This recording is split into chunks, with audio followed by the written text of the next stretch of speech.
After she gave birth, her unfaithful husband flat out refused to sign the birth certificate.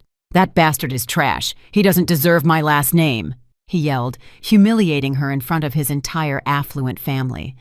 He turned pale and began to tremble, however, when the doctor spoke. "They say the worst kind of pain isn't physical. It's the kind that shatters you internally while everyone stares, judges, and applauds your downfall." And that was exactly what Zola lived through. Zola Akani was 26 years old. She worked at a small community library in the heart of the historic 3rd Ward district of Houston, Texas. Zola had always been a quiet woman, reserved, a bit timid, but with a gentle spirit that could warm up any room. Despite her humble roots, she earned the affection of everyone she knew through her dedication, her honesty, and her peculiar habit of speaking softly, as if she didn't want to bother anyone. She fell in love with Kofi Dumont when she was barely 22. He, the heir to a prestigious family known for their legacy in real estate and philanthropy in the South, swept into her life like a hurricane, disguised as a soft breeze. Kofi carried himself with confidence, flashed a dazzling smile, and spoke in words that sounded like eternal promises, promises that, over time, twisted into threats masked by silence. That public hospital, with its scent of cheap disinfectant and the echo of newborns crying, became the setting for a nightmare no one saw coming. Zola had been in labor for over 8 hours, alone, her hands clutching the sheets, her heart in shreds. Her mother, who was battling a terminal illness, couldn't be there.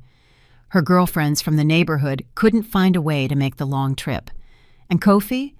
Well, Kofi arrived when everything was already done. The room was cramped, with scuffed walls and a blinding white light that hurt the eyes. Zola held her baby, her own eyes still swollen from crying so much. When the door opened, Kofi strode in, dressed in designer clothes, his hair perfectly coiffed, looking as if he'd just come from a gala dinner. Behind him were his mother, Mrs. Odette Dumont, with an arrogant gaze and a look of sheer contempt, and his younger sister, Nala, who looked at Zola as if she were a cockroach crawling across the Persian rug in their study. "You're late," Zola murmured, barely having the strength to speak, clutching the small child in her arms. Kofi didn't answer. He took one step, then another, until his eyes landed on the baby. He stopped dead, his brow furrowing. Something in his face shifted. It was no longer just discomfort. It was cold, calculating, poisonous rage. "What is this?" he said, not raising his voice, but with an intensity that chilled the blood in the room. Zola looked at him, confused. "It's your son, Kofi. Our son." Mrs. Odette advanced with determined steps and positioned herself next to her son. She looked at Kofi, then at the child. Her lips curled with disdain. "That is not a Dumont." Nala let out a short, nervous, mocking laugh. "Zola, what did you do?" "I didn't do anything." Zola began to tremble. "The baby is yours, Kofi." But Kofi was no longer listening to her. He spun around toward the nurse who had just entered to check the vital signs. "I need to speak with the hospital administrator. I refuse to sign any birth certificate. That bastard will not carry my name." The words fell like knives into Zola's body. The nurse, visibly uncomfortable, tried to slip out of the room. Zola clung to the baby, her eyes filled with tears, not from the public humiliation, but from the pain that swelled in her chest like a bomb about to explode. "How can you say that? He is your son. Kofi, look at me, please," she begged, her voice broken.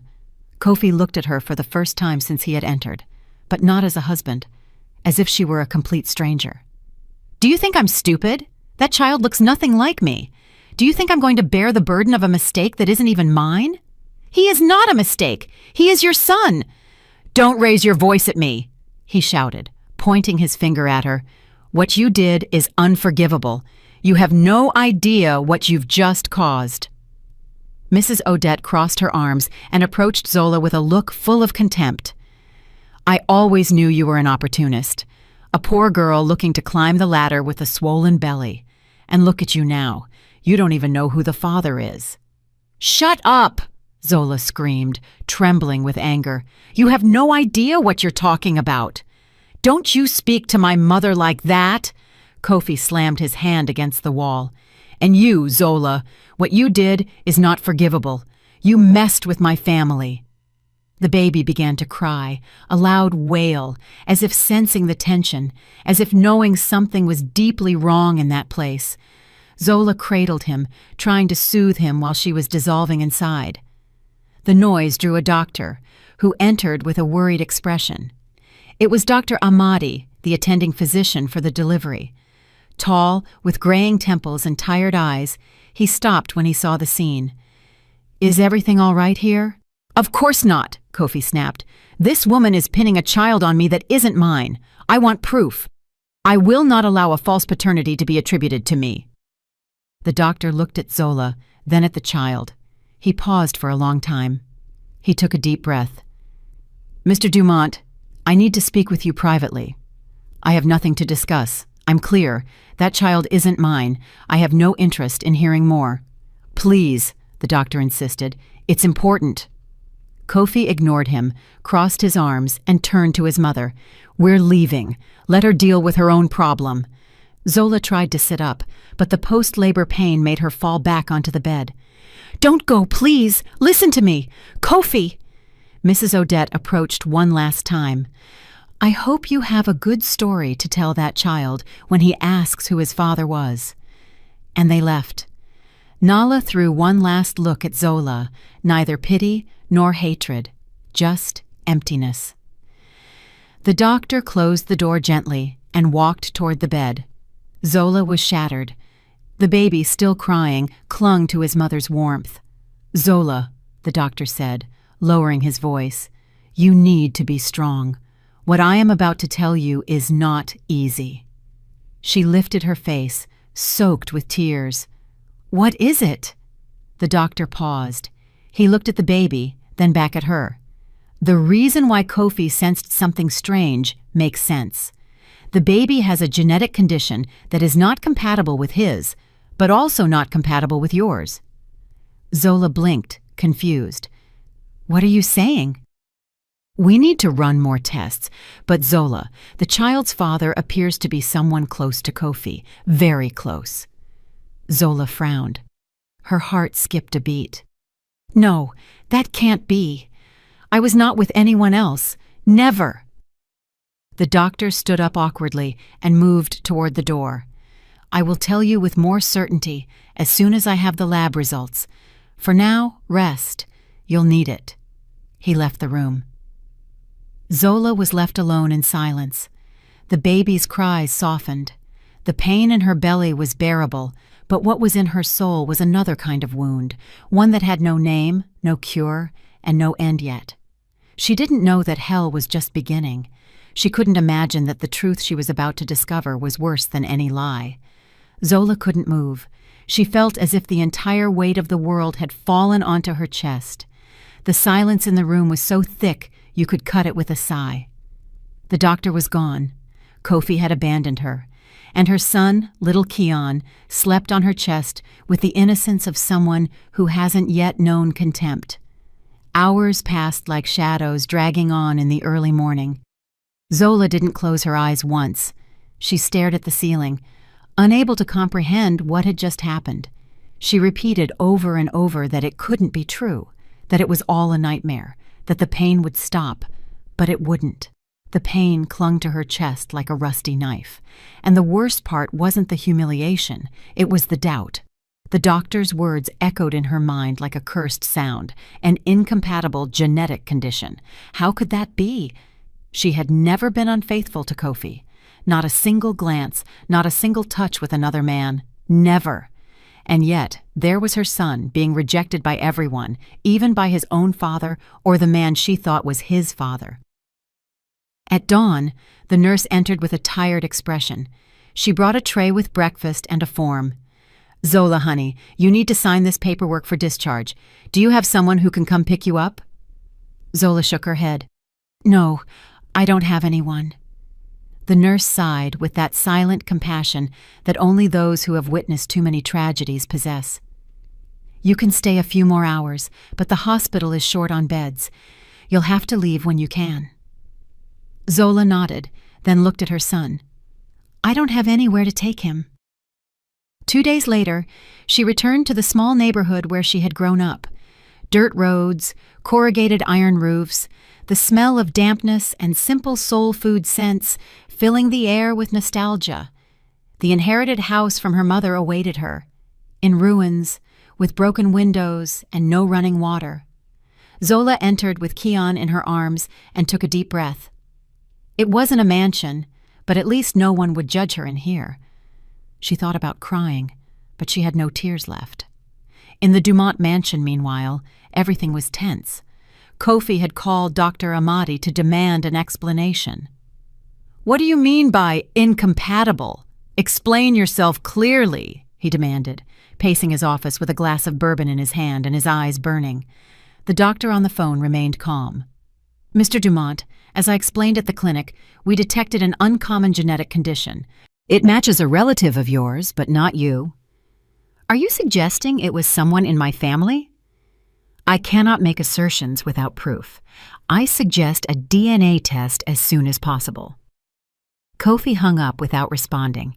He then looked out the window. His face tightened. He began to suspect. The chauffeur who always smiled too much, the gardener who once asked about Zola in a curious tone, even his own younger brother, Osei, a 20-year-old who spent too much time at the house when he wasn't there. Mrs. Odette walked in at that moment, elegant, with that air of superiority she never shed, not even for sleep. "Well, I'm arranging a DNA test. I want to put an end to this. That woman, I always knew she wasn't trustworthy. It showed in her clothes, in the way she talked. That kind of woman only serves to ruin a good name." Kofi clenched his fists. "I want all the staff investigated. Everyone. I will not allow anyone to tarnish my name." Meanwhile, Zola was trying to survive. She had no formula for the baby, no diapers, and her savings account had been frozen. Kofi had cut her off from everything, even the health insurance. She went to the neighborhood corner store to ask for credit, but no one would help her. "Zola, I'm sorry, but you already owe me from last month, and with what people are saying about you, I'd rather not get involved in trouble," the store owner said, looking down. Zola left the business with her dignity in tatters, but just as she crossed the street corner, an older woman called her from the doorway of a house with rusty iron bars. "Hey, Zola, come here, girl. Come on in. You and your baby look like you haven't eaten." It was Mrs. Coretta, a lifelong neighbor, a widow, and mother of 7 grown children who no longer lived with her. She received Zola with a cup of hot tea, some hard bread, and a look of genuine affection that Zola hadn't received in a long time. "I don't know what you did, but whatever it is, that baby ain't to blame, and you need some help." Zola broke down in tears for the first time since leaving the hospital. She cried like a small child. She wept over the wooden table with Keon sleeping on her lap and Mrs. Coretta stroking her hair. "I don't understand," she whispered through sobs. "I swear to God I wasn't with anyone else. I don't know what's happening." That night, when she tried to sleep, she had a blurred memory, a fleeting, stabbing image, a glass of wine, a strange dizziness. Kofi wasn't there. She only remembered being in the house. Then everything was a fog. She tried to recall more, but the sensation was like a choked scream. Something didn't add up. The next day, comments exploded on social media. Someone had leaked a photo of Kofi leaving the hospital with his mother and sister. The caption read, "Multimillionaire rejects his own son at birth." Opinions were divided. Some defended him, others crucified him. But everyone was talking. The press began to sniff around. A young journalist, Savannah Jones, tracked Zola down. She knocked on Mrs. Coretta's door 2 days later. "Are you Zola Akani?" Zola hesitated, but nodded. "I want to tell your story, but only if you want me to. The country deserves to know the truth." Zola didn't answer. She looked at her son. The world was cruel, but perhaps telling her story was the only way to protect him. In the Dumont mansion, Kofi received the DNA test results. He was alone. He opened the envelope with trembling hands and read it. He stopped, read it again. Negative. The baby was not his. He felt as if something inside him had fractured. It wasn't sadness. It was fury, raw rage. He called his attorney and asked him to destroy the provisional birth certificate they had started. "That child is dead to me," he said, throwing the envelope into the fireplace fire. Hours later, in an elegant lounge in downtown Dallas, Kofi was laughing with a young, perfectly made-up blonde woman named Camille. He was at a gathering of executives. No one mentioned Zola, no one mentioned Keon, just drinks, fake laughter, and bodies trying to fill empty spaces. Meanwhile, Zola began her job search.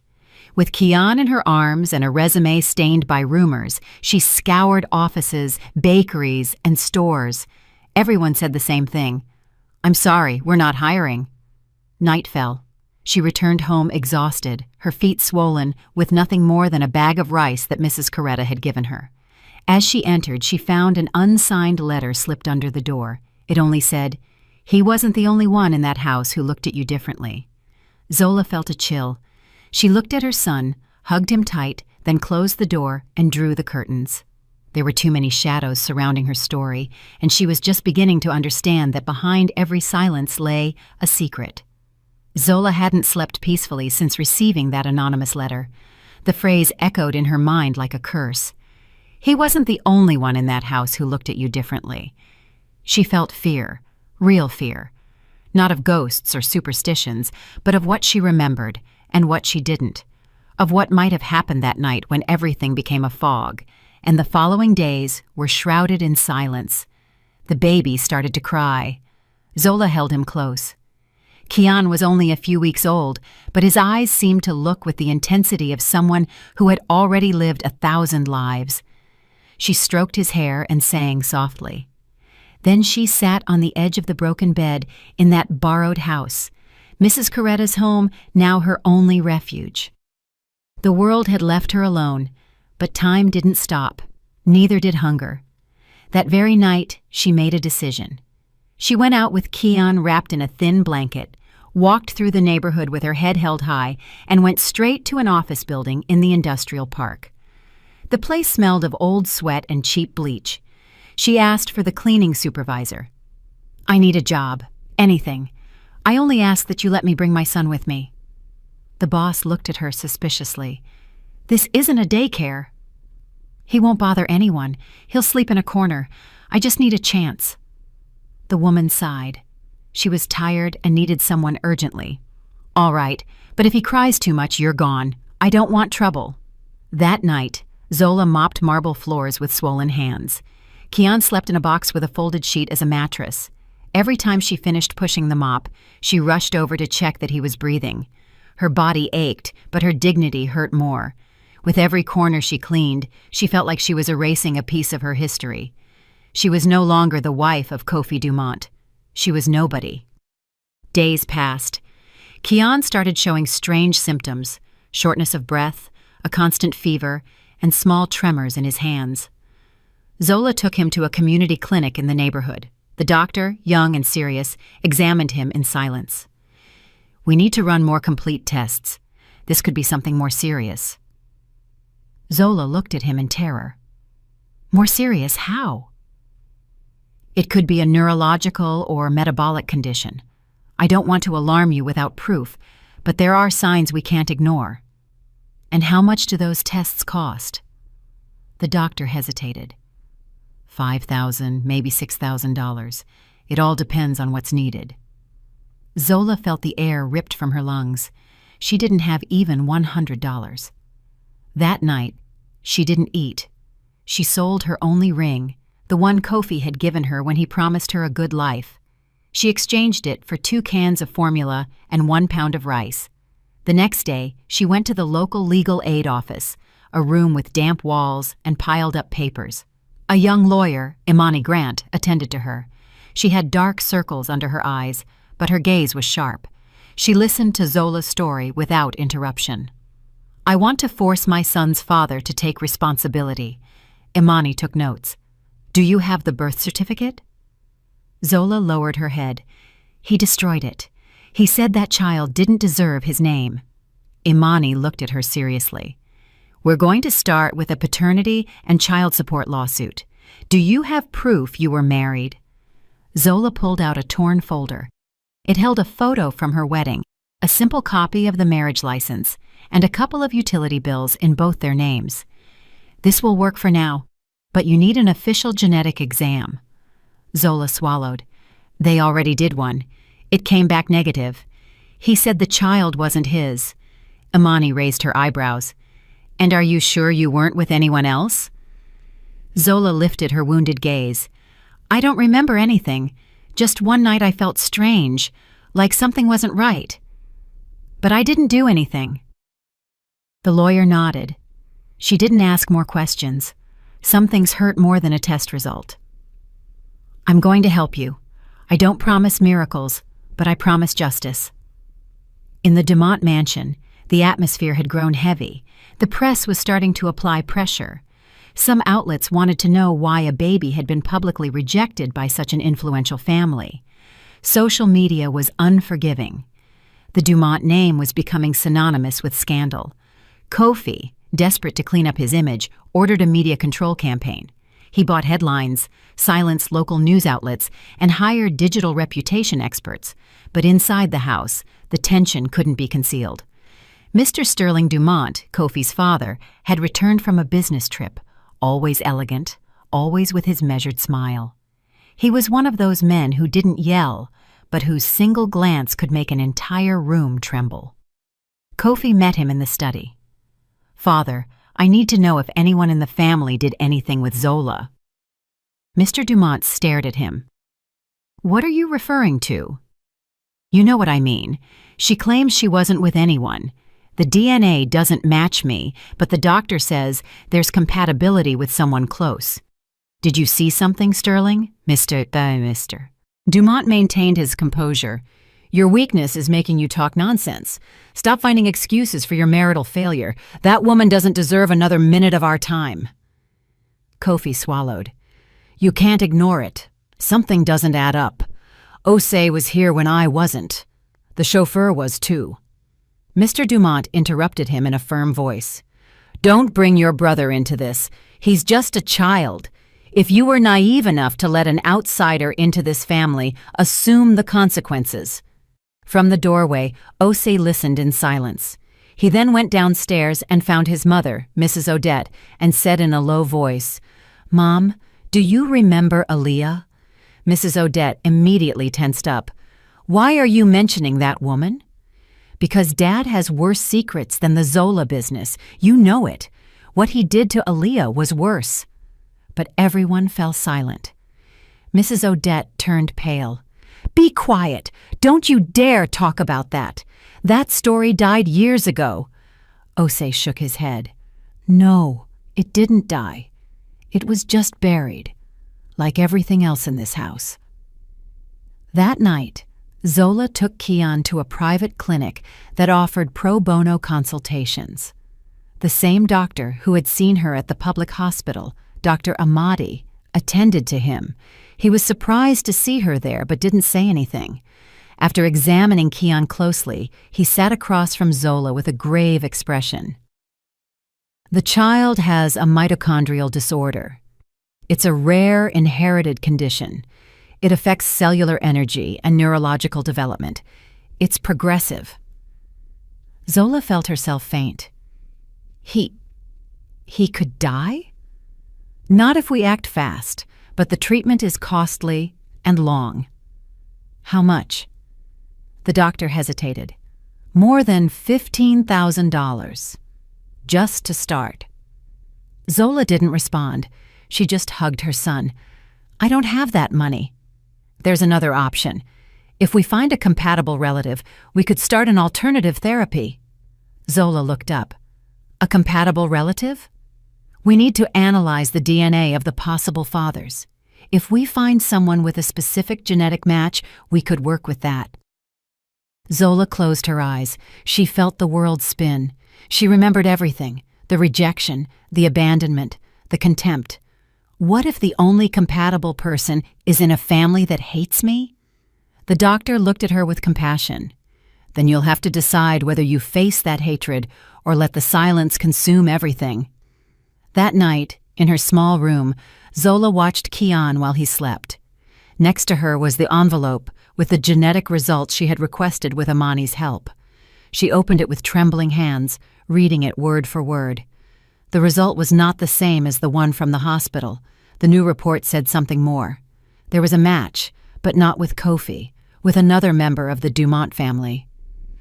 Zola let the paper fall. The world went dark, and for the first time, she felt that her story was just the surface of a much deeper abyss.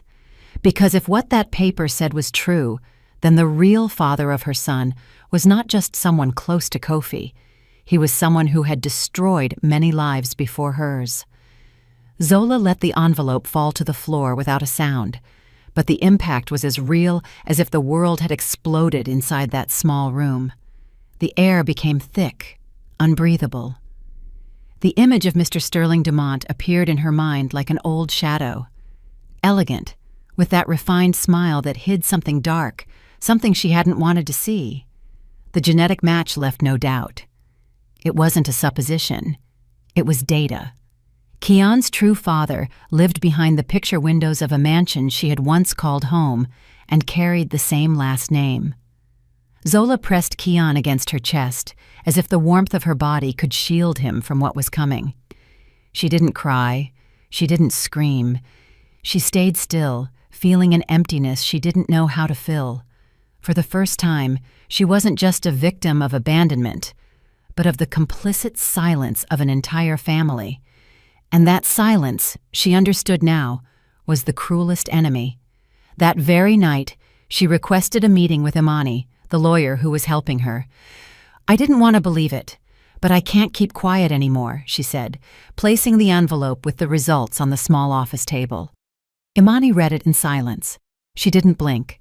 She didn't say anything for long seconds. "Sterling Dumont," she murmured at last. Zola nodded, her gaze vacant. "What are you going to do?" Imani asked. Zola didn't answer immediately, then lifted her head. "I'm going to see Mrs. Odette. She knows. She always knew." The next day, she showed up at the mansion unannounced. The gate attendant hesitated, but seeing her firm face, carrying her son, he let her pass.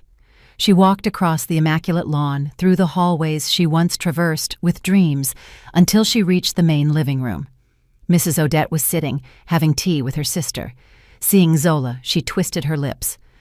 "The nerve of you to show up here after all the damage you caused this family." Zola was unfazed. "I need to speak with you, alone." Mrs. Odette's sister stood up without saying a word. The tension filled the air. The matriarch slowly set her teacup down on the saucer. "You have 5 minutes. I'm not here about your son. I'm here about yours, the other one." Mrs. Odette blinked. The silence turned icy.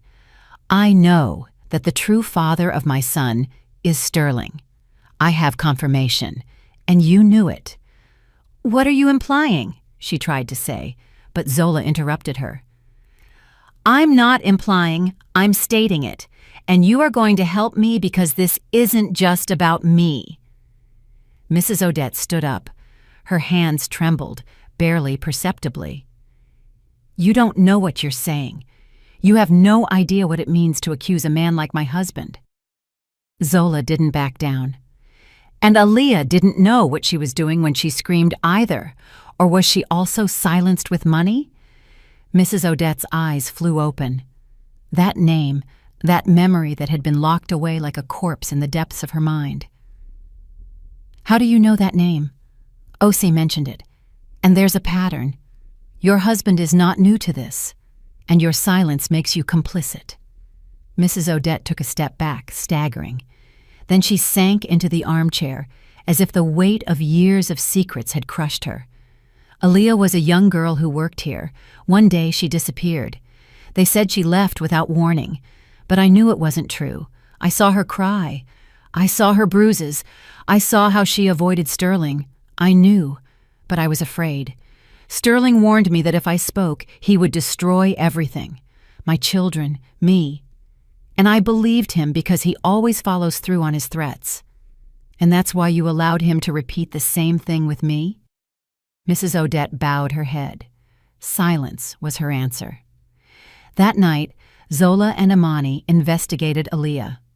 There were no recent records, only a police report for voluntary disappearance, closed months later due to lack of evidence. Imani connected to a medical database. It took hours until they found something. A patient named Aaliyah Dominguez. Diagnosis: unspecified psychosis. Hospitalized in a private clinic outside the city. A psychiatric clinic, Zola said in disbelief. Forced confinement. If she's been there ever since, she's been institutionalized for more than 4 years. This is no accident. They decided to go the next day. Imani made the arrangements. She used her lawyer title to gain access, though only for a superficial visit. They couldn't reveal the real reasons yet. Zola waited in the car. From the window, she watched nurses, doctors, and patients walking in circles. The place had high gates and cameras on every corner. It wasn't a hospital. It was a white prison. Imani returned after an hour, her eyes cloudy. She doesn't speak. She doesn't move. She's sedated all the time. She has marks on her arms, as if she tried to... She couldn't finish the sentence. Zola lowered her head. The air became heavy. She's alive, but she's no longer free, just like me. That same week, a journalist who had been following the case for some time published a filtered audio clip. It was an old recording, undated, without context. An anguished female voice could be heard screaming, "He drugged me! I didn't want to! I couldn't move! Please help me!" Social media exploded. Some said it was fake. Others swore they recognized the voice. Imani managed to trace the origin. It was part of a series of medical files from the same clinic where Aaliyah was. Someone who no longer worked there had sold the audio for money. Zola listened to the audio 3 times. The third time, her blood ran cold. It was her voice. Imani understood it too. She didn't say anything. She just looked at her. Kofi in his office listened to it for the first time on his phone via an anonymous link. He put it on speaker. When he heard that scream, that broken tone, that desperation, he felt something inside him snap. He closed his eyes, visualizing the memory. The night he left for a business trip. He was going overseas, and before leaving, he told his father that Zola would be alone in the house. Dad was that night alone with her. The glass he was holding fell to the floor and shattered. The echo of the glass was the same echo that resonated in his head, and then he understood everything.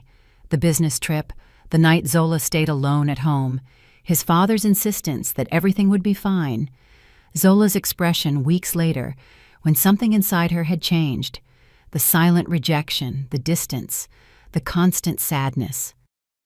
Kofi was breathing with difficulty, as if the very air was betraying him. He walked to the bathroom, washed his face, looked in the mirror, and didn't recognize himself. In his reflection wasn't the elegant man who used to control everything with a smile. There was a betrayed son, a blind husband, a defeated human being. He took his keys, went downstairs, and walked through the marble hallways without greeting anyone. His mother called him from the living room, but he didn't answer. He crossed the door to Sterling Dumont's study without knocking. The patriarch was standing, pouring himself whiskey as if the world owed him reverence. He looked up calmly. "You have no manners, son." Kofi closed the door. The tension in the room was so thick it felt physical. "What did you do to her?" Sterling didn't answer. "I'm going to repeat it only one more time. What did you do to Zola?" The silence was long, arrogant. Then Sterling took a sip from his glass and spoke with chilling serenity. "Everything I've given you, I did to tame you. You were always weak, Kofi. You weren't born to lead this family. You lacked character. You had too many emotions." Kofi took a trembling step toward him. "You drugged her. You touched her when she couldn't defend herself. Is that what you did?" "Don't raise your voice! Answer me!" Sterling looked at him without flinching. "She was just another pawn. I wanted to show you that you can't trust anyone, not women and not your judgment. And I succeeded, because you failed, as always." Kofi staggered backward as if he'd been punched in the chest. He felt sick. Repulsion. His own father had destroyed the woman he loved just to humiliate him. "You're sick. I'm in control. What's the difference? You're not in control of anything, because I'm going to sink you with everything you are, with everything you represent." Sterling let out a short, dry laugh. "And you think people are going to believe you, a spoiled boy, over me? Do you know how many judges owe me favors? How many media outlets depend on my money?" Kofi clenched his fists. "Well, they are going to find out everything, because I will speak." He left. He didn't look back, didn't listen to the threats. He slammed the door and rushed out as if the mansion had turned into a fiery cage. When he arrived in the neighborhood where Zola lived, he didn't know whether to knock or simply kneel. Mrs. Coretta opened the door with suspicion. "What are you doing here?" "I need to speak with her. She doesn't want to see you or hear you, and she's right." Kofi swallowed. His voice cracked. "Please." Mrs. Coretta hesitated, then stepped aside. Zola was in the room, feeding Keon. Seeing him, she stood up with the child in her arms. Her eyes filled with contained fury. "What are you doing here?" Kofi took a step, then stopped. He looked different. Defeated. "I came to ask for your forgiveness." "Your forgiveness is useless to me, Kofi. I know everything now. I heard the audio. I spoke with him. He confessed. What he did to you, what he did to me." He couldn't continue. His voice completely broke. Zola knew, without him needing to say more, but she couldn't allow herself to feel compassion. Not yet. "And now you come here to redeem yourself? After leaving me alone in a delivery room, after screaming at me in front of everyone, after allowing your mother to call me an opportunist, now you feel pain." "There's no excuse for any of that. I know, but I'm here because I want to help you. I want to help you and my son." Zola trembled. "He is not your son." "He is my son, even if he doesn't carry my blood, because what they did to him is unforgivable, and I won't stay silent." Zola collapsed onto the bed with the child in her arms. Cries poured out of her like a torrent, deep, tired, almost powerless. Kofi tried to approach, but she raised her hand. "Don't come near me. I need time." Kofi nodded. He left without saying more. Imani, the lawyer, was preparing the complaint. She knew she was challenging someone powerful, but she didn't care. The file was thick. It included medical exams, genetic tests, the recordings, Aaliyah's history, and indirect testimonies.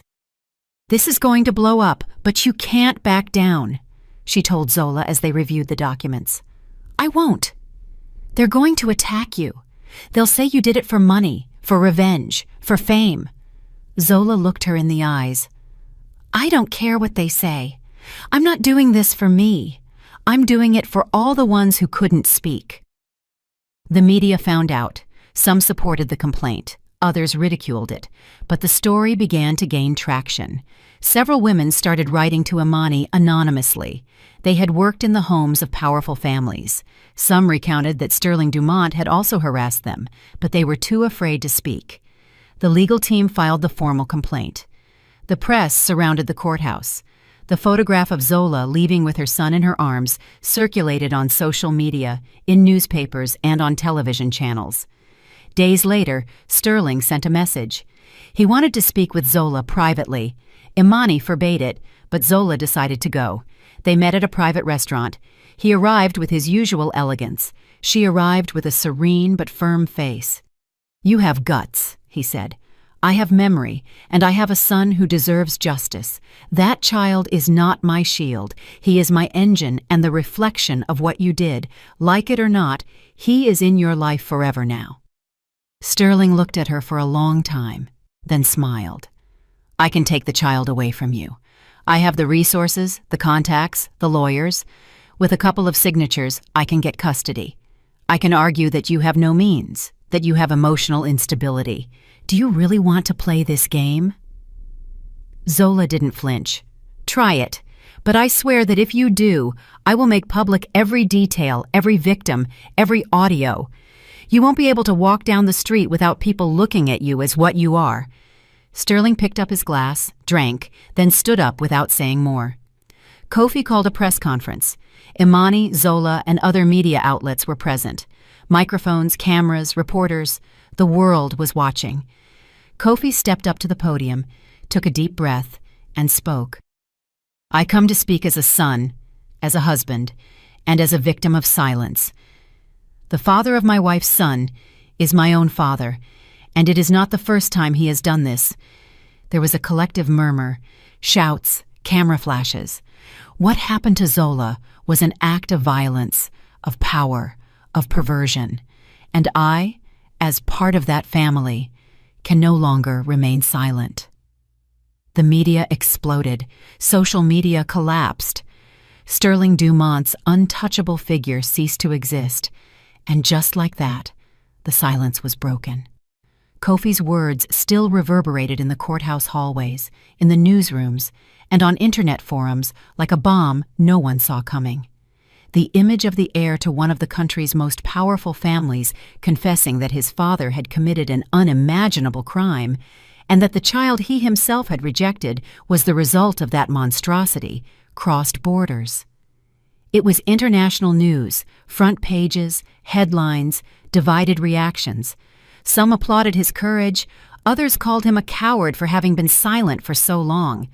But Zola had no time to debate the media impact. She was focused on only one thing: justice. Together with Imani, her lawyer, she presented herself before the district attorney's office, accompanied by cameras, journalists, and several women who had also suffered, but hadn't dared to speak until now. Zola carried Kian in her arms as always. She was thinner, her face marked by exhaustion, but her eyes were alight. She was no longer afraid. She no longer hid. Imani filed the formal complaint against Sterling Dumont with all the legal backing possible.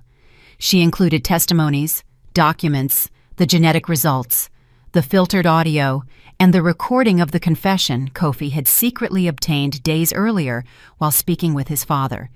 The evidence was clear. Although the law sometimes bent to protect the powerful, this time they were going to force it to look the truth in the face. The press conference was called at the courthouse entrance. Imani took the microphone while Zola held Kian. "Today, we are not only denouncing a crime, we are denouncing a structure of impunity that has protected a man for decades, a man capable of destroying entire lives with a smile. We will not be silent. We will not retreat." When Zola took the floor, the silence was absolute. "For years, I believed I had done something wrong, that I deserved the rejection, the stares, the closed doors, but it was not my fault. And today, I want other women to hear this. It was not your fault either. He didn't just steal a life from me. He stole the possibility of being a mother with dignity. But he will not take away my strength." That same day, Imani presented a list of women willing to testify. Some were still afraid, others didn't want to show their faces, but the stories matched. Repeated patterns, strange invitations, dizziness, memory blanks, confused awakenings, months of silence, all connected to Sterling Dumont, all rendered invisible by power. And then the unexpected happened. Aaliyah appeared. Not as the cheerful young woman who had once worked at the mansion, but as a fragile figure with a pale face, short hair, and trembling hands. She had escaped the psychiatric hospital with the help of a nurse who decided not to remain complicit. Imani received her in her home, gave her clean clothes, and protected her as if she were her own sister. Zola hugged her with tears in her eyes. Aaliyah didn't speak for a long time, but when she finally did, her voice, broken but firm, made everything tremble. "He locked me up so no one would know. He told me that no one would believe me, that I was crazy, and I started to believe him until I saw Zola on the news and understood that he kept destroying lives." With Aaliyah as a key witness, the prosecutor's office ordered Sterling's immediate arrest. The police arrived at his mansion with cameras rolling live. They brought him out in handcuffs, wearing dark glasses and an air of absolute disdain. He didn't resist. He looked at the journalists as if they were ants. Still, the moment was historic. A Dumont publicly arrested. But it didn't last. 72 hours later, he was released due to a legal technicality, alleged insufficient direct evidence. The presiding judge was an old acquaintance of Sterling Dumont. Social media exploded. Public opinion was divided between outrage and disbelief. Kofi shouted to the cameras that the system was corrupt, that if his father walked free, no one would be safe. Zola felt like the world was laughing in her face again. But this time, she didn't break down. She organized a march with Imani and the other victims. They didn't want only judicial justice. They wanted social justice. They wanted the entire country to look at that monster with his face uncovered. The march was called for the following Sunday. Women, mothers, daughters, activists, journalists, artists, thousands joined. Banners with sharp phrases, photos of victims, names that had been in the shadows for years. Zola marched at the front with Kian in her arms. She walked with tears in her eyes, but without lowering her head. The impact was immediate. Television networks broadcasted live. Several public figures spoke out. Local governments showed their support. For the first time, Sterling couldn't manipulate the narrative. People didn't believe him. Social media wouldn't shut up. The country was awake. But while the world watched, Kian worsened. The fever wouldn't go down. His body was weakening. He wouldn't eat. Zola rushed to the nearest hospital. Dr. Ahmadi received her. "We need to operate immediately." "How urgent?" "Hours. If we don't intervene, there could be irreversible damage." "I don't have the money. I only have $200 left. That's it." The doctor looked at her with compassion. "Then get it, any way you can." Zola ran out. She looked for Imani. They searched for foundations. None could respond so quickly. The hospital required a minimum deposit of $12,000. Desperate, Zola recorded a video. She didn't ask for money. She just told the story. She showed Kian, explained the urgency, and published it on social media. Within hours, people reacted. Anonymous individuals, celebrities, artists, mothers, students. A wave of solidarity activated. The story was already too well known. They couldn't allow Kian to pay with his life for what another man had done. The campaign went viral. In less than 24 hours, the account raised more than $70,000. Kofi, upon hearing the news, sold his stake in a tech company he had founded years ago. He handed over the money without announcing it, without cameras, without pretense. "Do what you have to do," he told Imani. "I just want the child to be well." Zola, upon finding out, didn't say anything. She remained silent, but there was something new in her eyes. Not trust, not love, gratitude. The operation was a success. Kian responded well. Doctors reported that with continuous treatment, he could lead a stable life. It wouldn't be easy, but there was hope. That night, Zola fell asleep in the hospital chair with Kian's hand in hers. She dreamed of a quiet house, of laughter, of a simple life. For the first time, she dreamed without fear. But the monster hadn't disappeared. Sterling, since his release, had been pulling strings. He knew his time was running out, that the pressure was increasing, that the system no longer had his back as before. He organized his escape. He obtained fake documents, a land route to another country, private bodyguards. He planned everything with surgical precision. It was his style to do everything in silence, without noise, without leaving traces. What he didn't know was that his own son, Kofi, had placed a private investigator behind him. They were tracking his movements, waiting for the exact moment to intervene. The alert reached Imani. Imani called Zola. Zola called the police. The plan was simple. Sterling would leave the country that night. He would fly abroad using a false identity. The airport was the key point. They had to act there, 1 hour before boarding. Zola didn't hesitate. She took a cab and went to Hartsfield-Jackson Atlanta International Airport. She didn't notify the press. She didn't seek a spectacle. Only justice. She found him in the VIP line with a fake passport and 2 bodyguards. She looked at him. He looked at her. "You," he said with arrogance. Zola didn't respond. She turned around, and then 2 police officers, a judge, and a prosecutor arrived. Sterling Dumont was formally detained for attempted flight, document fraud, and violation of conditional release. "You won't get out so easily this time." He smiled one last time. "The world is full of traitors." Zola stared at him. "No, it is full of women who stopped being afraid." And just like that, the monster fell. Sterling Dumont was handcuffed in front of cameras, surrounded by security agents and witnesses of his downfall. His gaze, for the first time, was no longer arrogant. It was empty. No power protected him anymore.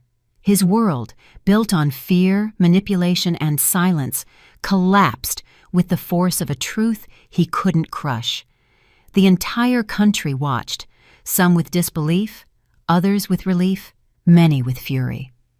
It was the end of an era where the powerful could trample others without consequences. Justice was finally walking without being sold. The trial was long, public, and televised. Dozens of witnesses, experts, doctors, psychologists, journalists, women. Voices that had been buried for years came to light with the trembling of those who don't know if they will be believed, but with the courage of those who can no longer remain silent. Among them, Aaliyah. Her testimony paralyzed the room. She spoke with a shaky but clear voice. She described the hell with details no one could ignore. Every word was a slap to the system. Zola also testified. She held Kian in her arms as she spoke. She didn't dramatize. She didn't cry. She spoke as a mother who was no longer afraid. She told everything from the day she woke up confused to the moment she heard the audio where her own voice was begging for help. She recounted how the Dumont family accused her, abandoned her, and humiliated her. She looked at every judge, every lawyer. She didn't ask for compassion. She demanded justice. The verdict came after weeks of deliberation. Sterling Dumont was declared guilty of multiple felonies, including aggravated assault, coercion, evidence tampering, fraud, and attempted flight. The sentence was clear: life imprisonment without possibility of parole. The country celebrated. Some voices still doubted, influenced by decades of media power, but the majority understood that something had changed, that it was no longer possible to remain silent when a single victim decided to speak. Candles were lit in public squares, scarves were hung on balconies. Zola wasn't the only one who won. Everyone won. Kian, meanwhile, was recovering. The operation had been successful. His small body responded well to treatment. The doctors were optimistic. Kofi visited him every day. He didn't talk much. Sometimes he just sat beside him, took his small hand, and watched him sleep. It was his way of asking for forgiveness, not with words, but with presence. Zola noticed it. She also noticed that he was no longer the same. The arrogant, distant, controlling Kofi of the mansion had disappeared. What remained was a man who was broken but willing to rebuild himself from the ruins. One morning, when Kian was about to be discharged, Kofi asked to speak with her alone. They sat on a bench facing the hospital garden. The air smelled of wet earth and forgotten flowers. "I know I can never erase what I did to you," he said, looking down. "You can't," Zola replied firmly, "but I want you to know that I'm not leaving, not as a couple. I'm not here to get that back, but as someone who understands the damage he caused and is willing to live with the weight of that damage for the rest of his life." Zola watched him for a long time, then sighed. "Sometimes forgiving is letting go, and I don't want to carry you anymore, not out of hatred, but because I want to walk lightly." He nodded. He didn't insist. And she hugged him briefly, like someone saying goodbye to something that was important but no longer belongs. With Kian's health stabilized and Sterling's sentence final, Zola decided it was time to do something more. She couldn't allow her story to become just another case that time erases. She had to tell it, not for herself, but for those who couldn't. She began writing, at first on loose sheets of paper. Then Imani gave her a hardcover notebook. Fill it with what broke you, and also with what saved you. Zola titled the manuscript with the name that had accompanied her since the first time she felt something was wrong: The Son of Silence. The book was published 6 months later. It was edited by a small, independent, Black-owned press. At first, they didn't expect much impact, but on the day of its launch, Zola's name trended everywhere. The book sold out in a few hours. Reviews called it brave, necessary, heartbreaking. It wasn't a story written to move people.